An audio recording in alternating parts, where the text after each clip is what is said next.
Started with a look. Not the kind of look you'd expect from a bride on her wedding night. Giddy, loving, maybe a little mischievous, but a far-off quiet stare like her mind wasn't with me at all. I was lying beside Emma, my new wife, in our honeymoon suite at the elegant Sapphire Garden Hotel, and she had her back to me. Her hand gripped her phone, and when I moved to kiss her neck, she gently pulled away. "I'm just tired," she whispered, not looking at me. I nodded, kissed her shoulder, and told her to rest. She curled up under the blanket while I stared at the ceiling, trying to suppress the creeping ache in my chest. It had only been a few hours since we'd danced under the stars, surrounded by friends and family, laughing and kissing like the world belonged to us. But now she felt like a stranger lying in my bed. I convinced myself it was exhaustion. Weddings are overwhelming, I told myself. She'd be back to normal by morning. I was wrong. We'd been together 3 years. Emma was unlike anyone I'd ever met. Sharp-witted, soft-spoken, and devastatingly beautiful. We met in a coffee shop when she spilled her drink on my laptop. I was frustrated, but she offered to replace it, and somehow we ended up talking for hours that same afternoon. I was working in architecture, she was an interior designer. We dreamed together, traveled together, built visions of a home and future. We laughed about having kids with well-coordinated furniture and color palettes. Everything felt easy, real. Her past came up now and then, especially her ex, Alex. She didn't like talking about him. She said it had been toxic, that he cheated, that it left her broken for years. I understood, or at least I thought I did. I never pried. She told me she hadn't spoken to him in a long time. I believed her. Maybe that was my mistake. The honeymoon started in Florence.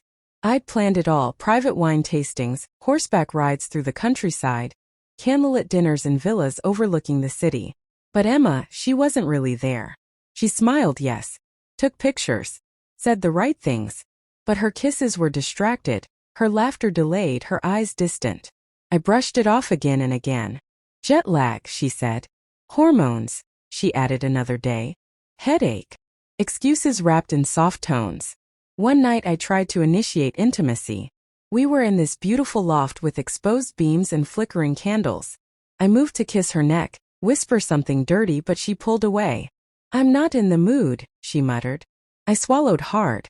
Did I do something wrong? "No," she said quickly. "God, no. I'm not ready tonight." She turned over and went to sleep. Again.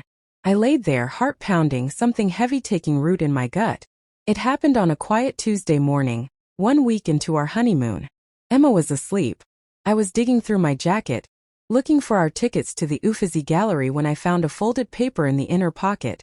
Something she must have slipped in accidentally. A hotel receipt. Not ours. This one was from the Hilton Grand Park Hotel, and it was dated the night of our wedding. Check-in 10:58 p.m. Room service. Ordered at 11:42 p.m. Guest: Alexander Grayson. My breath left me. I sat down on the edge of the bed, staring at the receipt like it was a murder weapon. My hands shook. My mouth went dry. That was the night she said she was tired. That was the night she turned away from me, left early in the morning for coffee. I turned and looked at her, peacefully asleep, and I felt something die inside me. I called the hotel from the balcony, pretending to be her assistant. They confirmed it. She checked in with Alexander Grayson. Late checkout. Bottle of champagne. Room service for 2. I wanted to vomit. I opened her email on my laptop. She never changed her password. Inside were archived messages, hundreds. She kept in touch with Alex for months. There were emails with "I miss you" and "He's a good man but he's not you." One message said, "Maybe I need to marry him to move on." And the day before our wedding, "Meet me after. Just one night. For closure." Closure. That word burned into my chest. I didn't confront her right away. Instead, I played the part. The doting husband. The confused, loving man trying to break through his new wife's cold shell.